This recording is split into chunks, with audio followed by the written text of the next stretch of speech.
How are you today? We're holding out for the White House to finish, but I know you all have a lot of stories to file. So here we are. We're going to get going anyway. Let me start out by talking a little bit about Hurricane Irma, and we want to express and extend our condolences to all of those who have lost loved ones and to the communities who've been affected by Hurricane Irma. We'd like to thank our international partners in the region for working with us to deliver disaster assistance and humanitarian relief to those affected by the storm. Since Friday, more than 2,000 individuals have been evacuated from St. Martin, including more than 300 people evacuated by Royal Caribbean Cruise Line and 1,700 by U.S. military air transport. We're grateful to our colleagues at the Department of Defense for their nonstop support in this effort. Evacuation flights from St. Martin resumed today to San Juan, Puerto Rico, and we are also planning an evacuation flight from Tortola, that's British Virgin Islands, the Beef Island Airport, to San Juan later today. We've used email, phone calls, social media, radio announcements, and the Warden system to get the word out, and I'd like to thank all of you for helping us to get the word out. We've gotten the word out, you all have as well, to Americans who've been traveling overseas and have assisted them through that in helping to get transportation back here to the United States. So I just wanted to extend our thanks for that. Our embassies in the Bahamas, the Dominican Republic, Haiti, and Barbados, as well as the United States Consulate General in Curacao, are now open. Many staff from the posts are involved in Hurricane Irma relief efforts, so our routine consular services are limited at this time.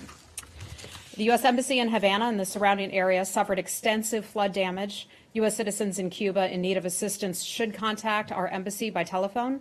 Our staff is providing emergency consular services to U.S. citizens.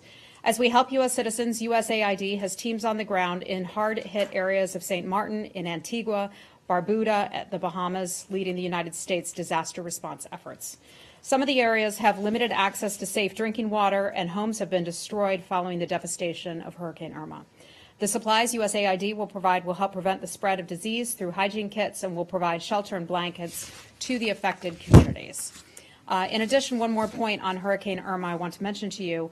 Flights for Wednesday, September the 13th, out of St. Martin on the Dutch side I'm referring to, will be limited. We do not anticipate U.S. government flights after Wednesday. That is important to note. We don't anticipate any flights after Wednesday. Flights will be boarded on a first-come, first-served basis. U.S. citizens are advised to arrive at the airport as early as is safe to do so. We discourage U.S. citizens from traveling in the dark. Please do bring your passport and travel documents to the airport if you have them. U.S. citizens may still proceed to the airport for processing if you no longer have your documents. Thanks for listening to that, and thanks for helping us get out that information. With that, I'll take your questions. Where do you want to start today? Thanks. I got two brief housekeeping things. Okay. The first is, maybe I missed it, and please forgive me if I did, but was there ever an official announcement of the 243D visa limits? Yes. There was? I believe so. Hold on one second. I have something for you. Well, the reason I'm asking is because the embassies in Guinea and Eritrea put out announcements saying that they had halted issuing most non-immigrant visas as of tomorrow. Right. But the other two countries that had been talked about, Cambodia and Sierra Leone, had not made such announcements. So Yeah. Give me a second here because I do have some information on that, and it'll take me a sec to find it. All right. Well, it's not that huge, so Okay. I do want the answer, but you can do it at the very end. Wait, thank you. And then I was wondering if you had any readout of the Shannon Ryabkov meeting. I have a little bit of something for you on that. Of course, what Matt is referring to is our Undersecretary Tom Shannon is in Helsinki, Finland today, and that is where he is meeting with his counterpart, Mr. Ryabkov there. I have a somewhat limited readout of that meeting. This, of course, is a third meeting that they've had. This year alone, they had one in April, they had one in July, and this is the most recent one since July. That program, or channel, if you will, was set up in order to address some of the, smaller issues so that rest of the department could focus, so the secretary could focus on some of the larger issues with his counterpart. Give me 1 second just to find what I have for you on this readout. Okay.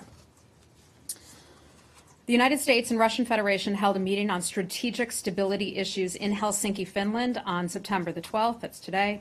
The U.S. delegation was led by Undersecretary Thomas Shannon, Jr., and Russian delegation was led by Deputy Foreign Minister Sergei Ryabkov.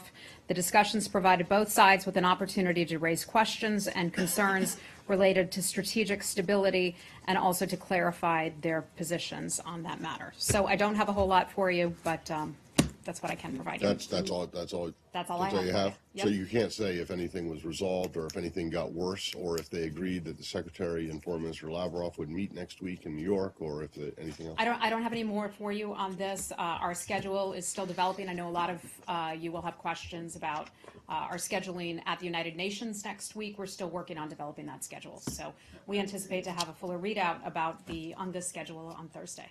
At last meeting, the readout was that they'd agreed to, both sides wanted to set a schedule for the resumption of strategic stability dialogue on major issues. Has there been any progress on that? I don't have any kind of schedule for you. That meeting just took place today.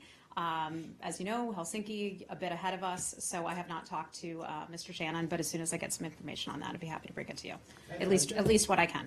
So let's stick with this issue. Does anybody have any questions about this? Very quickly, Okay. Russian Ambassador Antonov, has there been any meeting between him and anyone in this building? He called today for, to sort of scale back or de-escalate this tit for tat and so on. I Well, wonder and what that's your comment would be. exactly what we want. We want our relationship to have already reached its low point. Both of our nations are going forward with the goal to try to improve our relationship and look for areas of mutual cooperation. So we start from here, and hopefully things will only get better. Okay. Hey, Michelle. Hi, sorry, thanks. Still in Russia, on this BuzzFeed report that there was this document presented to the State Department as well as the White House on Russia wanting to immediately heal the relationship and get back on track. Can you talk about this meeting in which this was presented? Can you tell us a little more about that? I'm not familiar with any particular meeting that you're referring to. I just saw this article that you're referring to as I was walking out here. So trying to scramble to get up to speed on that. Essentially, allegedly talks about resetting our relations. That's what we want also. So I'm really happy to hear that we're all on the same page. We want to improve relations. Two world nuclear powers need to be able to work together on areas of mutual cooperation. Well, what was the immediate U.S. response to that plan that was put together according to this report and according to this Yeah, document? I'm not aware of that. It would be considered a private diplomatic conversation that I just can't confirm any of the details of that. But the Secretary has talked about it, our relationship a lot, saying that we take a pragmatic approach to our relations with Russia, and we have to have areas that we can work together. Where we don't see eye to eye, we will certainly uphold American values. We will speak about American values and things that are important to our nation, but we want to work together with them as well. But if this was, no one has disputed the authenticity of this document. I haven't seen it. I just haven't right. seen it. I've only seen the news report, and so I don't want to get Sure. beyond this because literally this was handed to me Understood. just That's moments why ago, that's and why my so question is just going to be a general one. Okay. That if Russia was looking for an immediate reset, basically, that was clearly not going to happen. Am I right? I just don't know. I can't comment on that in particular. I just can tell you that I know we look forward to trying to improve our relationship with that. A very good indication of that is one thing, Mr. Shannon meeting in Helsinki with his counterpart. Another example of that will be other meetings that we have going forward. Nothing to announce this time, but as we have those, I'll let you know. Okay? One of the anonymous officials cited in responding to the report. I'm sorry, the what? One of the anonymous officials who was cited in the report that you've only just seen said that the route to a reset goes through Ukraine. Can you confirm generally that you have to resolve the crisis in Ukraine before you can warm up? I'm not going to stand here and make policy for us. That is an issue. Can you comment on the existing policy? Is it the policy that the crisis has to be resolved? Well, I know we have to resolve that crisis. And part of the reason that we put Kurt Volker in the place to manage the ongoing issue with Ukraine is because the Secretary views that as something that's tremendously important. That has been a sore spot between the United States and Russia. We believe in Ukrainian territorial integrity. That certainly has not changed, but anything more on this news report, I just can't comment on it. It can refer you back to the Russian government if they want to comment on this report. So there have been indications, I believe, that the Russians may be prepared to demand that the United States par its staffing in Moscow in its embassy even further. How will that reflect on the secretary's push for better relations? Look, I don't want to speculate on any kind of hypothetical, and I'm not going to take the bait on, another nation supposedly coming out with, what could be perceived as a threat. I think the secretary believes that no further escalatory action is necessary at this point, and we look forward to trying to forge ahead. Okay. Anything else on Russia? Okay. We're done with Russia. China, North Korea. Okay. Hey, Rich Edson, how are you? Thank you. Today, before the House Foreign Affairs Committee, Assistant Secretary of the Treasury, Marshall Billingsley, testified that he cannot assure the committee that they've seen sufficient evidence of China's willingness to shut down North Korean revenue flows, expunge North Korean illicit actors from the banking system, expel middlemen and brokers who are establishing webs and front companies. It urgently needs to take demonstrable public steps to eliminate North Korea's trade and financial access.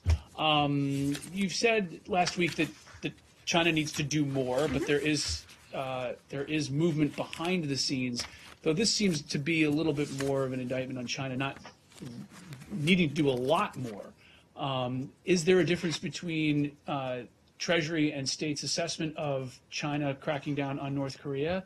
And what is the latest assessment that State has? I think we have all said this, whether it's coming out of the White House, whether it's coming out of Treasury or here, China can do more. We know that they can do more. We know that 90% of the trade goes through China. So we expect them to do more. They just backed the UN Security Council resolution yesterday. They backed the one the month before. That's significant. China has repeatedly said that they do not believe in a nuclearized Korean peninsula. They're working with us. We are working with them to try to get to that goal. Can China do more? Yes, of course. All nations can do more. The Secretary has a meeting with the State Counselor later this afternoon. I don't want to preview that meeting. I don't want to get ahead of those meetings that the Secretary will have. But when I have more for you, I'll certainly bring it to you. And in the sanctions that the Security Council cleared yesterday, is the administration satisfied with the outcome? There was the U.S. and its allies had pushed a stronger version, China and Russia. Russia is now saying that it got everything it wanted out of this. Yeah. So is the U.S. satisfied Look, with that? I think we're in a really good spot. We've had 2 unanimous votes on UN Security Council resolutions within a period of about a month. That shows that the world is acting together, and worried and tremendously concerned about the destabilizing activities of North Korea. I can't be any stronger on that than that. I mean, we are happy with that. We are pleased with that. Some people want to pick it apart and say, wow, you didn't get enough. This is significant. These are tremendously significant. You've also mentioned from here, though, that sanctions take a long time to have a real effect. These sanctions are clearly significant based on what everyone who spoke yesterday said. But does the world have time to wait for them to, if they're going to change North Korea's behavior? Yeah, I mean, look, this is a 3-pronged approach. We have Treasury Department, we have the Department of Defense, and we also have the State Department. So we're continuing to push forward with what we are doing with the diplomacy, and that's our piece of it. This is the strongest set of sanctions that have been passed by the UN Security Council on DPRK. The strongest set of sanctions. That's significant. There were times when we in the building last week were talking about, gosh, will China and will Russia vote for this? They in fact did. So we are pleased, and I think that reflects the attitude, the shared attitude of the world. But the president today said that the sanctions were not a big deal and nothing compared to what needs to be done. That seems like the complete opposite of what you just said. I think what the president is talking about is that more can be done. We are. We're not at the ceiling when it comes to sanctions against the DPRK. We're sort of at the floor at this point. There's a lot more that we can do. The floor. Really? Yeah, not the ceiling, the floor. Okay, maybe a step above the floor. I don't know. It seems like you're pretty close to the ceiling. Okay. Well, okay. ceiling, not that much floor, more that can be wall, sanctioned. whatever you want to, however you want to look at it. We're not at the ceiling, and I think that's what the president was saying. So, So yes, are the sanctions a big deal, or are they not a big deal? Because I've think heard these- two really I different think things. I think in the one sanctions, and I'm not going to go against the president, but I think the sanctions are significant. I think the president's more looking at that there's more that can be done, and recognizing that the world has a lot more work that could be done. shortly before the vote, the ambassador to the UN, Nikki Haley, tweeted that this vote that was coming up when she sent the tweet was a result of North Korea's hydrogen bomb test. Has the administration made it a definitive determination that this was in fact a hydrogen bomb, or was she getting too far I think, forward on her and let me look for schemes? her exact quote here because I have it somewhere. I think what she was doing is referring to. She said it was. She referred to the September 3rd test as a claimed hydrogen bomb. Not in the tweet, she didn't. Okay, well, in her remarks yesterday at the Security Council, she said that. So North Korea claims it was a hydrogen bomb, and I believe that that's what she was referencing. Okay, so this is a case of Twitter perhaps not being the Yeah, best. look, way It's to obviously communicate. very serious what happened. Thank you. Okay, okay. Anything else on DPRK? Hi. I'm on sorry, the sir, tell marine- me your name again. Julian Borgia from The Guardian. Oh, right. On the marine interdiction part of the sanctions, Yes. will that be backed up by any resources to carry that out? Because it does imply much more naval patrolling, more attempted interdictions. Well, of, a lot of that would be a DOD issue. There's a yeah. little bit I can try to give you on that, and then I would just refer you to DOD for all the specifics on how exactly that gets done. The resolution provides UN member states with new tools to stop high-seas smuggling of prohibited products. If a flag state or a vessel does not cooperate with inspections, then the vessel can be designated for asset freeze, denied port access, it could be deregistered, and it could suffer other penalties. That's all we have here at the State Department. Okay? Anything else on DPRK? Heather, Okay, okay. Hi, Jane. Okay, thank you. If North Korea does not dismantle its nuclear weapons, then South Korea wants tactical nuclear relocation into Korean Peninsula for nuclear balance in Korean Peninsula.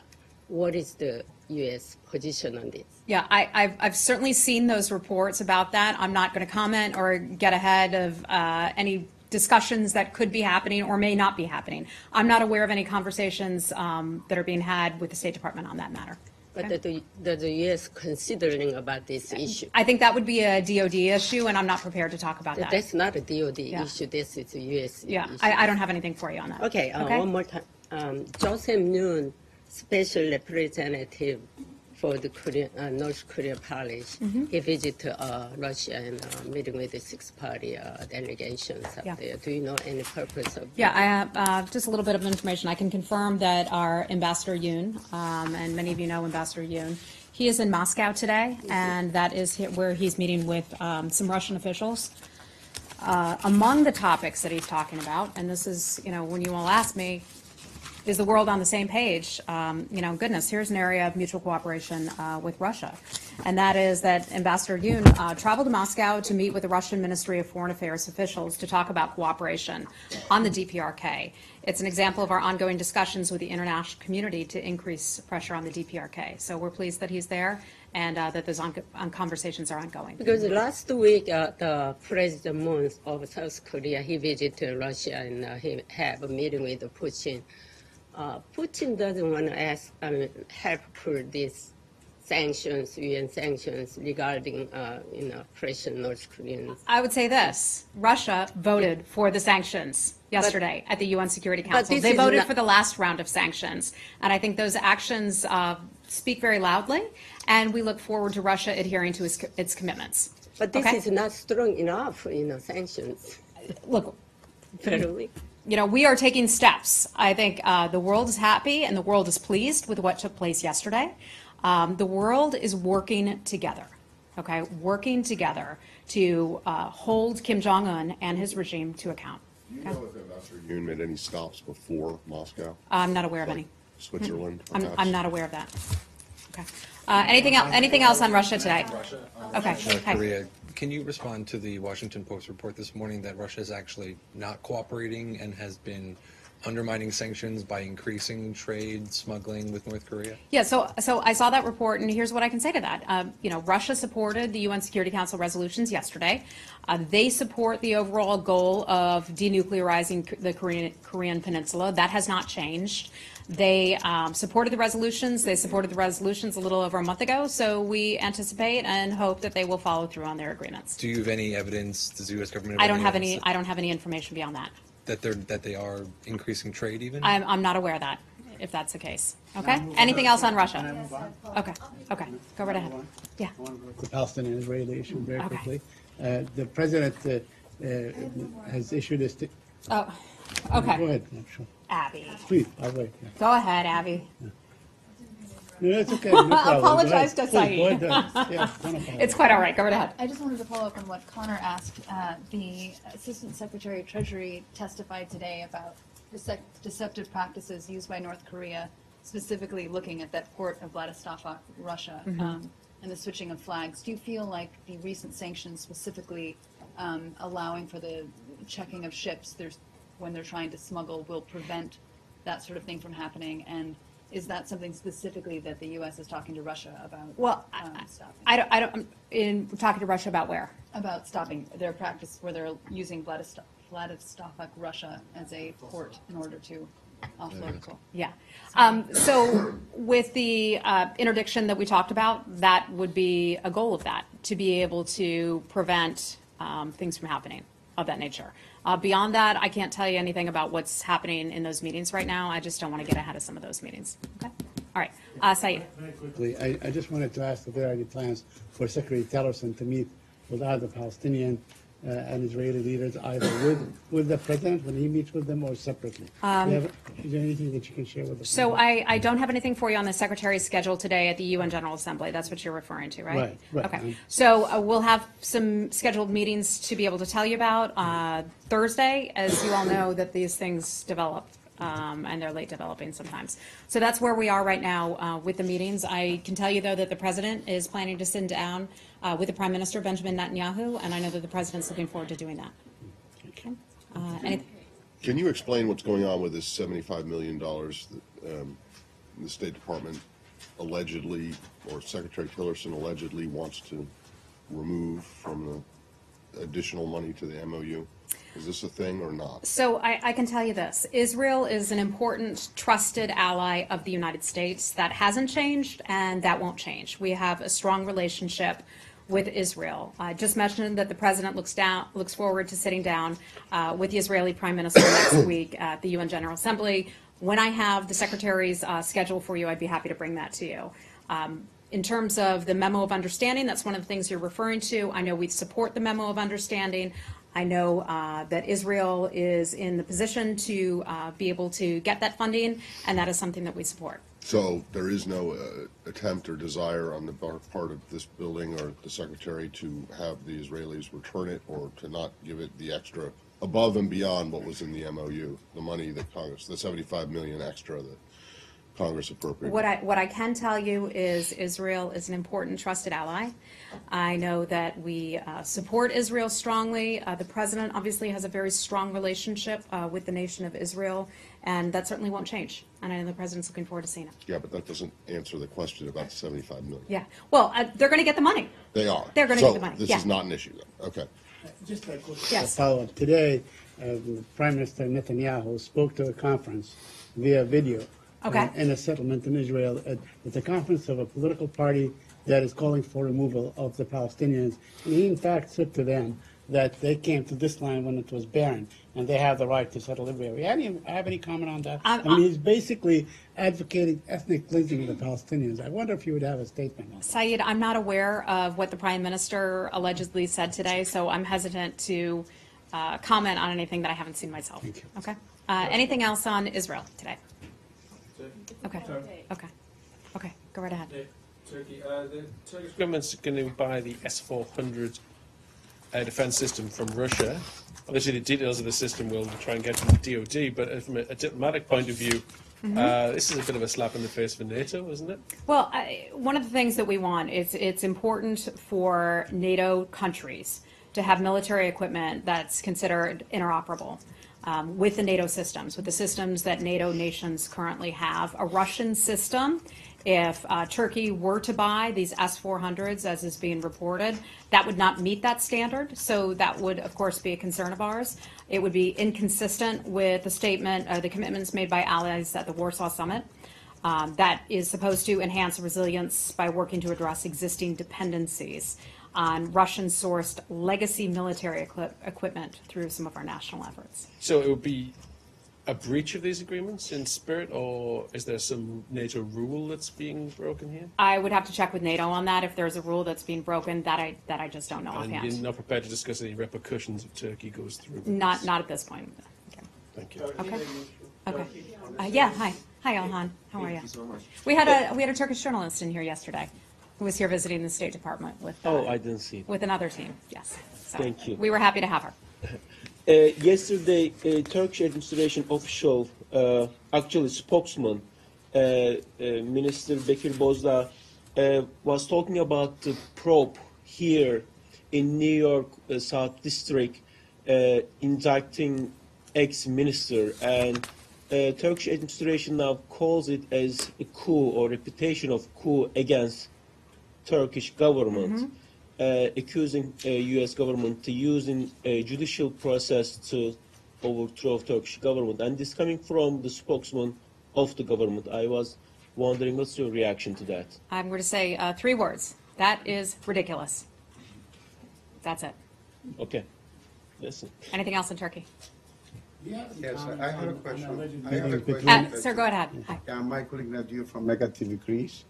And on the question of the missiles, since the system is not compatible with NATO and USA, are you going to stop this deal? Are you going to ask the Turks not to go ahead and buy the S-400 anti-aircraft missile system? I'm not aware of any conversations we're having about that, but if I learn anything about it, I can certainly try to let you But you know. are against this sale, Look, correct? we want, and under the Warsaw Agreement, these pieces of equipment are supposed to be interoperable with NATO nations, and this would not be interoperable, so that's a concern of ours. Okay. Anything else on Turkey today? Okay, let's move on then. Oh, I thought we were done with Irma. Okay, go right ahead. Very two quick question about Hurricane Irma. In the past few days, we can see the Hurricane Irma has caused widespread destruction across the Caribbean, and some American citizens were stranded there. So how do you make sure these American people can evacuate it in a very short time? Because according to the CBS News, some current State Department employees say the lack of leadership is one reason that direction has been so slow. You know what, that narrative, and no offense to our friend here in the audience, that narrative, as far as I could know, as far as I could see, was reported by one news outlet. One news outlet with unnamed former administration officials wrote a story claiming that the State Department wasn't doing enough and the State Department was too slow to act. What I can tell you is about 2,000 people have been evacuated from St. Martin. And we did that in a quick period of time as a storm was bearing down on us and another storm was immediately running behind. Our staff, backed by the Department of Defense, went through incredible efforts to help people get home, to help evacuate people, and they're still engaged in doing that. We have a task force that started more than a week ago, let's say a week ago Friday, so it would now be about 10 days ago, that has been planning for this. How would we respond to this as a U.S. government? We have not only been evacuating people, but also providing supplies, clean water, assistance. We have our disaster recovery assistance teams, our DART teams from USAID, who flew there to many of these countries before the storm even hit, just so they could be prepared to help out.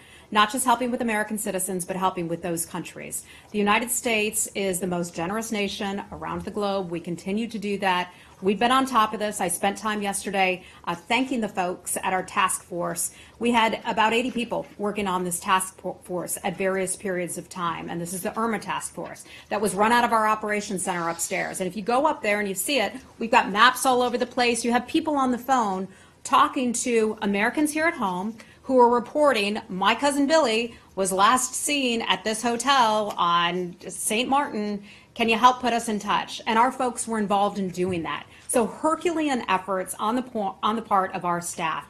And in fact, even during the worst times of the storm, our embassies, while closed, were still able to provide somewhat limited services to American citizens on the ground. So I don't think that anyone outside of one news organization would say that the United States didn't do a bang-up job in helping people get home. So all these 2,000 people are back in the United States. I don't know where they are right now. Some of them would be in Puerto Rico, which of course is the United States. I don't know where everybody is right now, but we did that, and other nations certainly look to us to help out too, and we have been able to provide some support for other nations. Americans come first when it comes to getting on these planes. We saw Royal Caribbean. I mean, they just did it on their own, started bringing some people home as well. So this is what we do. As Americans, we take care of our people.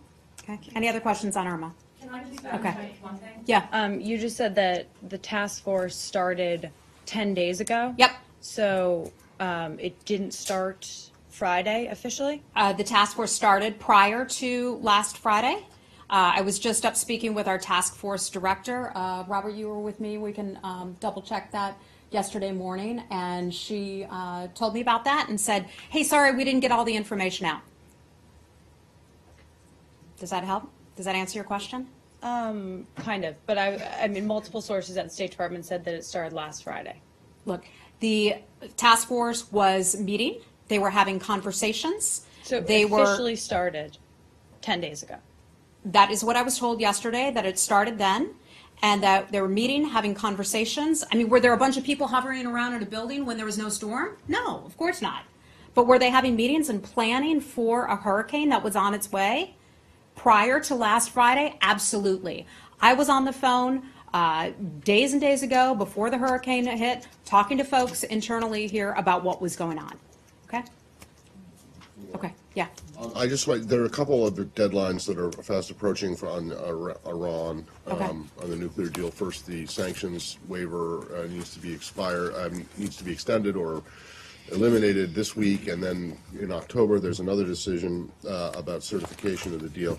And I am curious, the last administration, when it presented the deal to Congress, it included the UN Security Council Resolution 2231 and identified it as a related document. And there is an argument that is being made now that because the previous administration, which negotiated the deal, linked the two, in other words, the JCPOA and the UN Security Council resolution, the administration could find Iran to be not in compliance with the JCPOA if it is violating the UN Security Council resolution. Is that this administration's position? Is that an argument that I'm not the aware administration of is sympathetic to? I'm not aware of the linkage of that, so I'm going to hesitate to speak to that because I'm not aware of it. What I can tell you, we're continuing to conduct a full review of our Iran policy. That has certainly not changed. I know a lot of you are very interested in what's going on and what's going to come out of that. During the course of the review, and I'll say this again, that we will continue to hold Iran accountable for its malign activities. We all know some of the nefarious activities that Iran is involved with in many parts of the world, destabilizing activities, and that unfortunately has not changed, but we will continue to try to counter that. We will continue to look to the IAEA to conduct inspections, to continue to monitor and verify all of Iran's nuclear commitments to make sure that they are adhering to those nuclear commitments. We also note Iran's continued activities. We believe that Iran is not in compliance with the spirit of the JCPOA because the JCPOA's agreement calls for regional and international peace and security. We don't believe that Iran is in compliance with that. We certainly believe that they are in default of the spirit. We've discussed that before. The review is, though, however, still underway, so I don't want to get ahead of what the review might hold. And then I will be quiet after this, but Yeah. just before you call it a day, the answer to the 243D visas. Are you running? Are you running off? No. Okay. But I'm Okay. just going to, Okay, okay. Do you want to go over it now? other people can go Okay. first. Real quick on Iran. Really quick on Iran. Hold on. Just the IAEA found yesterday that Iran is implementing its nuclear commitments. The administration confident in that assessment? So it's a report that is still confidential at this point. So I'm not going to comment on a report that's still confidential at this point. We typically don't discuss the details of something before it is officially released, so I'm going to adhere to that policy. I can say we appreciate the efforts of the IAEA as they work to verify and monitor Iran's implementation of the JCPOA. We remain fully committed, and this has not changed, to ensuring that Iran could not obtain a nuclear weapon. I want to be firm on that one. We continue to review and to monitor Iran's implementation of the JCPOA in order to ensure that Iran continues to strictly meet all of its commitments. And the U.S. has confidence in the IAEA? They have done a good job of doing its work. We thank them for that. As you know, we've had visits with them, as has Mr. Shannon, over at the IAEA to have conversations about this, and so we stand by their work this time. Mr. Amano said that I'm sorry, who? Iran was, the head of the IAEA, said that Iran was playing by the rules. So if they come and say Iran is playing by the rules, will you still say that they are not complying? Look, I think I was clear that the understand administration believes that Iran is not in compliance with the spirit of the law. Right. The Iran review is still ongoing. We will continue to follow the letter of the law, but we believe that Iran is in violation of the spirit of the law. And I'm not going to get ahead of what that review will contain, and I'm not going to forecast it either. So there's been suggestion that, there's going to be some sort of a new deal or a new negotiation of this deal, as was suggested by... Saeed, I'm just not going to speculate, okay? Let's move on. Yeah, a lot of questions today. I have a lot. You certainly do. Hey, Gardner, how you doing? So there was unusually fierce criticism of the Secretary and the administration of this department in the last several days on Capitol Hill, bipartisan criticism in both your Appropriations Committee and your Authorizing Committee. In the appropriations, they obviously largely rejected your proposed budget. Senator Lindsey Graham talked about not needing to stay on the battlefield during very tough times. In your nominating hearing today, there was a chorus of senators criticizing this department for instance, not sharing anything about the ongoing efforts for reorganization. I'm just wondering if you can answer some of those criticisms, but also help us understand why it is that there is so much concern on Capitol Hill about the management of this department right now. Well, I think a couple things. One, what we are looking at is the appropriations process. And this is exactly how the appropriations process works. We look forward to working with Congress. Congress may choose to give us more money, but we work with the budget that we're given. I remember Secretary Rumsfeld once years ago saying, you go to war with the army you have, right? We work with what we're given. Our people are no less dedicated as a result of the budget that we are anticipating. We are still working full force, full steam ahead, and that has not changed one bit. Congress can express its concerns. They are fully, that is fully appropriate for them to do that. We look forward to working with Congress and to engaging with them. I know we've got a lot of members on the Hill over the next few days. It would be very difficult to keep track of everything that every one of our folks has testified to on Capitol Hill. So I think that's the first part of your question. The second part of your question was? I mean, it seems that there is an unusual amount of criticism from both Democrats and Republicans about the way this administration is administering the State Department. Do you agree with that assessment? And if so, why do you think that might be? Well, I'm not going to speculate as to why members of Congress have opinions. We all know that the politicians have their opinions about how things should be run, and they're right to have those opinions. And frankly, that's a democracy. It's okay for them to ask questions and to ask tough questions. We deserve it to be asked those questions, and we will answer those questions to the best of our ability. In terms of the overall redesign, this week we provided some information to the Office of Management and Budget. As you all know, when we put together, when Secretary Tillerson spearheaded the redesign, it had a few phases to it, 3 phases in fact, 1, 2, and 3. We're now through phase 2. We are at the point where we are sending information up to the OMB, I believe it's sometime today, where we're giving them some of our information, and then OMB will take a look at that, and then we'll end up going from there. When we look at the redesign, this is really a very unique program, and I know a lot of people like to try to make fun of the redesign, but look, one of the things that's incredibly unique about it is that employees were asked what they want, how they want to see the State Department redefined for the future. And I've worked in the private sector. I've only worked in government for a few months, but I can tell you no private sector company that I work for ever asked my opinion about what the future of that company should look like. And so that's pretty incredible that the State Department did that from the top levels down to the newbies starting here. Ask them to weigh in, not only in the listening tour, but in the survey. And then we have these working groups that were broken out with people from each of the departments and bureaus who could help provide their advice and suggestions about best practices going forward. So as we get more information on what the redesign holds, I'd be happy to bring that to you, but OMB is getting something, I believe it's today. Will you make that report that went to OMB today public? I'm not sure. I'm not sure if that'll be public at this point. I'm not sure if that's something that OMB, if that's in the agreement. I'm just not aware of that. When you say information, what kind of information did you send them? We sent them a letter, I think, along with our report. Whatever it was that was required under the budget and the redesign, right? You have to Looking share at- that with Congress by the 15th. Yeah, that's Yeah. Friday's the deadline. Yeah. Right. So we give it to OMB first, and my understanding is that they preview it, and then Congress gets it. By Friday. I believe so. Yeah, we're on track. We're on track. Okay. All right, guys, we gotta wrap it up. Let me give you one last question. Yeah, I wanted to bring you back to the JCPOA. By the way, our new guy from Reuters. That's right. Welcome. But not so new. Well, an old guy, but An he's old new to guy us, who's right? new, right? Did you just remind? Did you just say that that the administration has no position yet on the report, the latest IAEA report?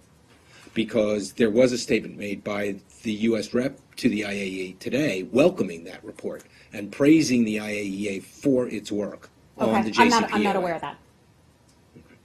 Okay. All right, guys, gotta leave. Oh, your last one. Visa. Hold on. This was so suspenseful.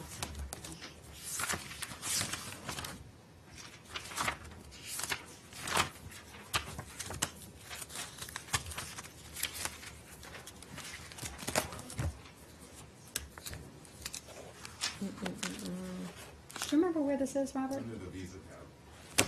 The Visa tab. Back there, the white book in the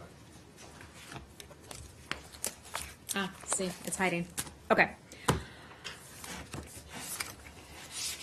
So, first of all, was it ever officially announced that these 4 countries were going to be hit by this, by the I restrictions? mean, did we communicate with those countries? No.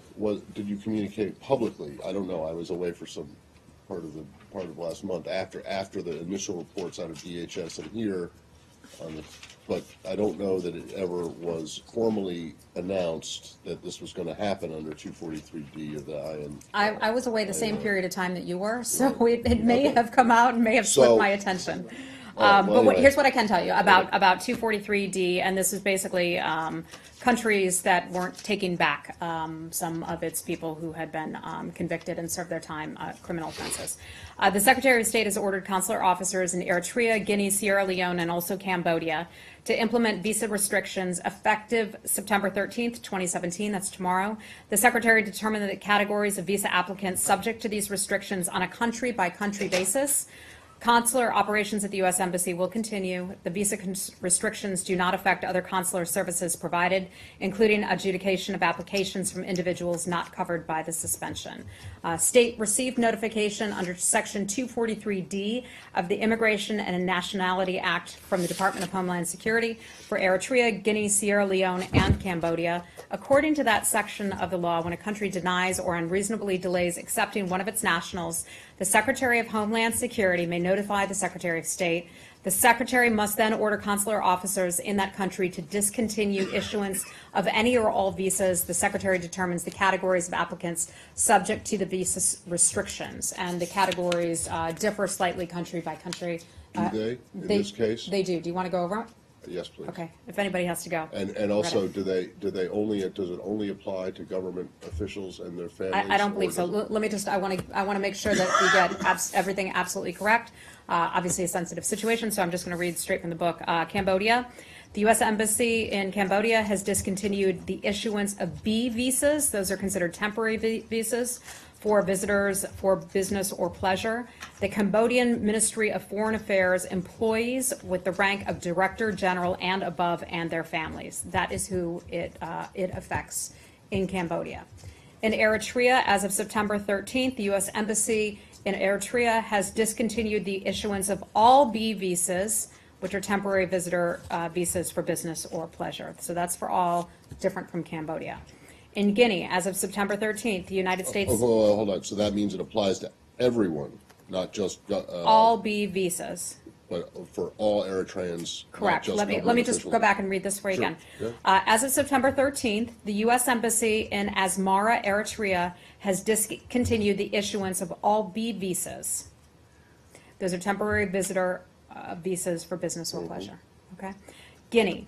As of September 13th, the United States Embassy in Conakry, Guinea, Conakry, thank you, has discontinued the issuance of B visas, temporary visitor for business or pleasure, and F, J, and M, like Mary visas, temporary visitors for student and exchange programs, to government officials, hold on, and their immediate family members. So that just applies to government officials then in Guinea. And then for Sierra Leone, as of September 13th, the United States Embassy in Freetown, Sierra Leone, has discontinued the issuance of B visas, temporary visitors for business or pleasure, to Ministry of Foreign Affairs officials and immigration officials. Now, State Department may change the covered visa categories at any time. Visa suspensions may include any category of visa applicants as determined by the Department on a country-by-country basis. Thank you. Okay? All right, thanks, everybody. Great to see you.